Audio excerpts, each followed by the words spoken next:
The Lord be with you. And with your spirit. A reading from the Holy Gospel according to Saint Matthew. Glory to you, O Lord. Jesus was led into the desert by the Spirit to be tempted by the devil. He fasted 40 days and 40 nights, and afterward was hungry. The tempter approached and said to him, "If you are the Son of God, command these stones to turn into bread." Jesus replied, "Scripture has it, not on bread alone is man to live, but on every utterance that comes from the mouth of God." Next, the devil took him to the holy city, set him on the parapet of the temple, and said, "If you are the Son of God, throw yourself down. Scriptures has it, He will bid His angels take care of you. With their hands they will support you, that you may never stumble on a stone." Jesus answered him, "Scripture has it, you shall not put the Lord your God to the test." The devil then took him to the lofty mountain peak and displayed before him all the kingdom of the world in their magnificent, promising, "All these will be bestowed on you if you prostrate yourself in homage before me." At this Jesus said to him, "Away with you, Satan. Scripture says, you shall do homage to the Lord your God. Him alone shall you adore." At that the devil left him, and angels came and waited on him. My dear friends, the Gospel of the Lord. Praise to you, Lord Jesus Christ.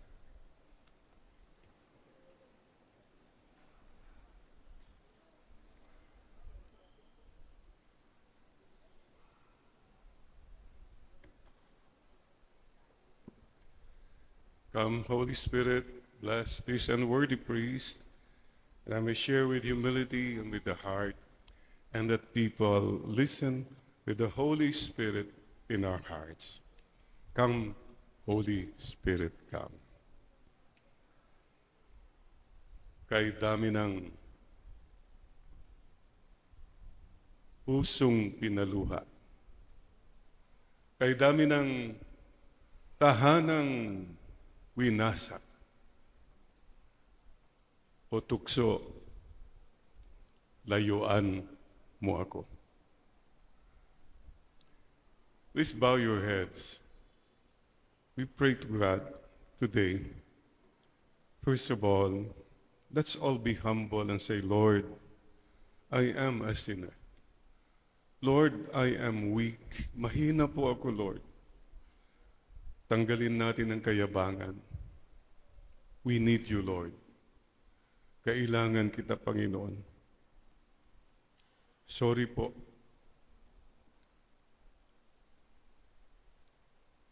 I have regrets, Lord. Pagsisisi. Look into your life. Ano bang halos sabihin mo, sana hindi na lang nangyari yon. I have failed. Lahat po tayo. That is the starting point. Acceptance of who we are, acceptance of our sinfulness, acceptance of our need for God, and acceptance. Tanggapin natin that God never gives up on us. So please, don't give up on yourself. Having said that, mga kapatid, sana wala naman po sa atin ang sinless. Only one is sinless. Mama Mary, walang kasalanan. Tayo, at least sana, we sin less. Bawasan ang pagkakasala. Yung bawal ay bawal. Pero kung hindi mo maiwasan nga yung bawal, di at least bawas. This is the human reality. Today, I realized something. Well, last week, it's so simple that happened. I believe in a gem, God encounter moment, when God speaks to us. Okay, Father Ondoy and I were coming from Calapan, Puerto Galera, catching up with the boat, Calapan to Batangas. Pagdating namin po, yung Roro, all the vehicles can go in. Kami na lang ang naiwan. Made it through. Nakapasok kami, nakaganyan pa yung where the vehicles can come in, yung ramp. Finally, nakapasok na kami, tinaas na yon, siyempre para sarado na. But when I look, walang space to go up in second floor. Doon po yung passengers. Wala na pong mararaanan dito, wala nang madadaanan dito ng boat. Sabi ko sa yung staff, ay, dito na lang kami, tatayo na lang kami. Sabi ng staff, Father, 2 hours yung biyahe.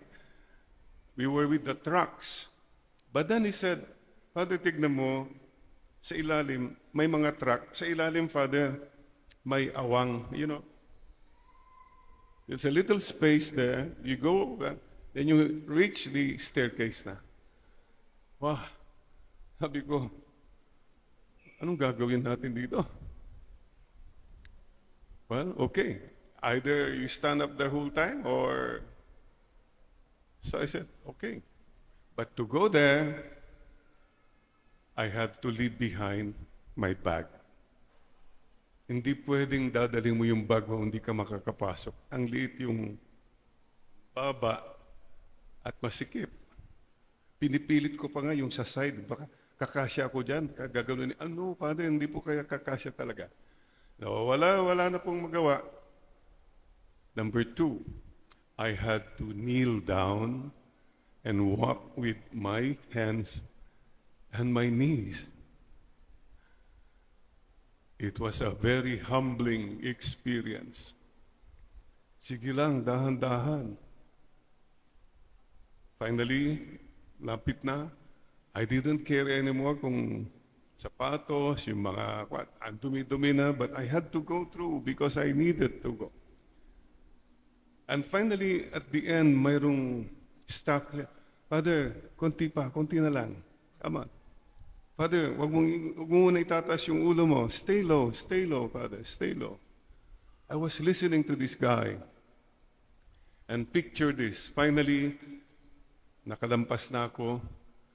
I could not stand up. I said, tulungan mo ako. There I was, kneeling down before a young man, and I found myself, para akong nagkukumpisal sa kanya. Ako nakaluhod na nakaganon.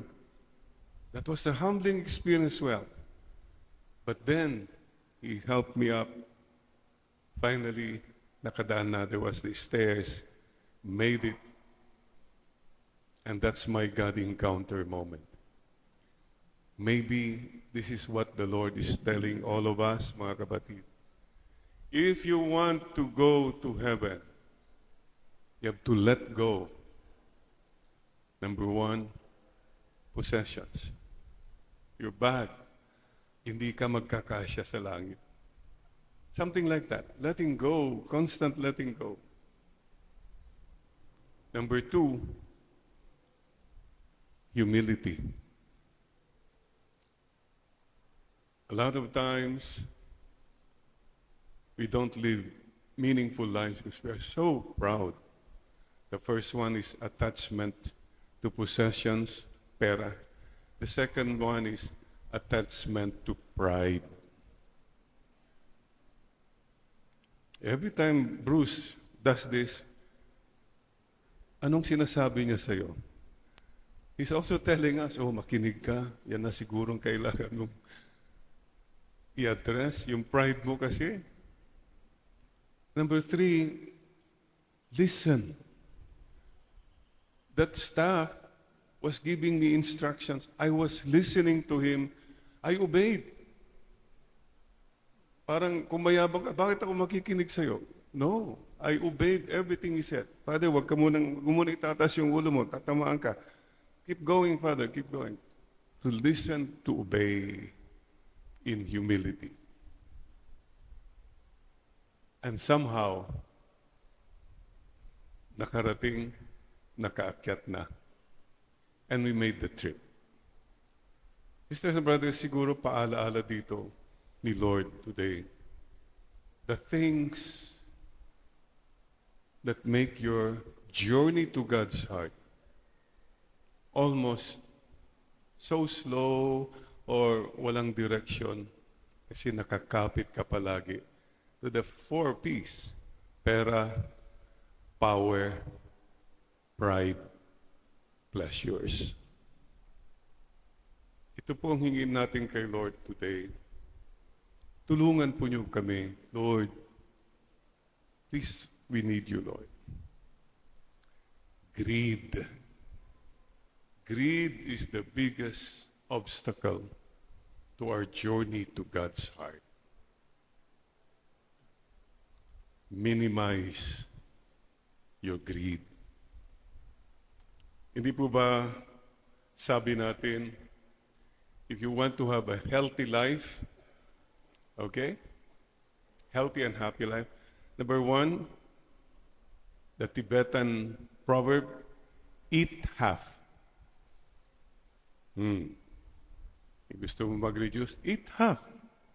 Yung volume mo, hatiin mo lang yan, okay na. Kunwari, kaya mo isang lechon, kalahati lang. Yeah, okay na yan, parang gano'n. Minimize. You have to do some lessening. Number 2, walk double. Galaw-galaw. Same way with our spiritual life, you have to get involved in reaching out to people. Hindi yung komportable ang buhay mo eh. It's all about me. Oh no. Walk, legwork for the Lord. Do something. Get involved. Walk double. Ito pa, number 3. Laugh triple. Huwag kang masyadong serious. Okay lang. We fail. We have setbacks. It's okay. Keep going. Hope. Please be careful. Please be careful what you tell people. Yung sabi mo sa isang tao, hopeless ka na, wala ka ng pag-asa. Ang sakit po nun. It's mabuti yung sinampal ka na lang kaysa sabi mo yung walang pag-asa kang tao. That stays. Be careful. Don't ever tell somebody na wala kang kakwenta-kwenta.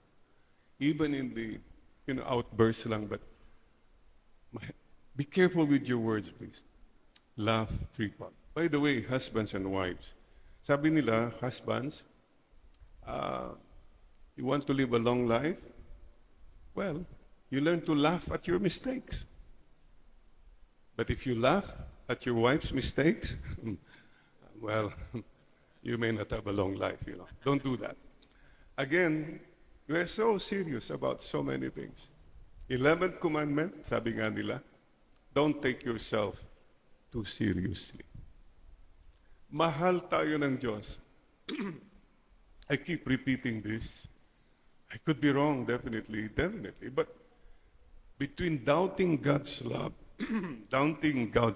and being presumptuous of God's love, I'd rather be presumptuous of God's love. It is better to be presumptuous of God's love than to doubt God's love. Yung masasabi mo, Lord, alam ko po, mahal pa rin niyo ako. Pero yung mga iba, nagkasala sila, wala na, hindi na ako mahal ng Diyos. Yun, kayabangan po yun. Yung pong kakapalan ng mukha is humility to God. Lord, nakakahiya na po ako, but I believe that you still love me. Parents, you have two children who violated the rules, etc. The first one would say, Papa, Mama, kamali po ako. Alam ko hindi na po niya ako mahal. Sakit nun, no? But if the second child who also violated says, Papa, Mama, nagkamali po ako. Pero alam ko po, mahal pa rin niyo ako eh. I know you love me. What touches your heart is the one who says, I know you still love me. Let us not be dismayed with our weaknesses. We have a loving God. Love. Triple. And finally, number 4, love without measure. Maybe the problem with many of us is palagi tayong denumero. Mahal kita pero conditional. Mahal kita pero only 3 times a day. Kalkulado. May we learn to love more without measure. Mga kapatid, we are all human. But having said that, sabi nga nila, to err is human, to forgive is divine. Di ba tayo ay tao lamang? Maganda po pakinggan, pero wag dapat yan ang maging excuse natin. Ha? Tao lamang, kaya kailangan natin ang Diyos. We need God. Today, please bow your head again and just tell the Lord, Lord, I really want to love you more. I really want to be good. I really want to go to heaven someday. I accept, tinatanggap ko po ang aking mga kasalanan. Tinatanggap ko po ang aking mga kahinaan. At buong pasasalamat, tinatanggap ko po ang inyong kapatawaran. I'm so grateful for your mercy and forgiveness. Patulong po. Please help us.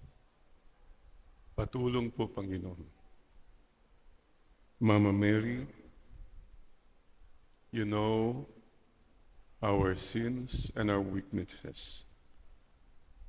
Today we pray to Mother Mary. Holy Mary, Mother of God, pray for me, a sinner, now and at the hour of my death.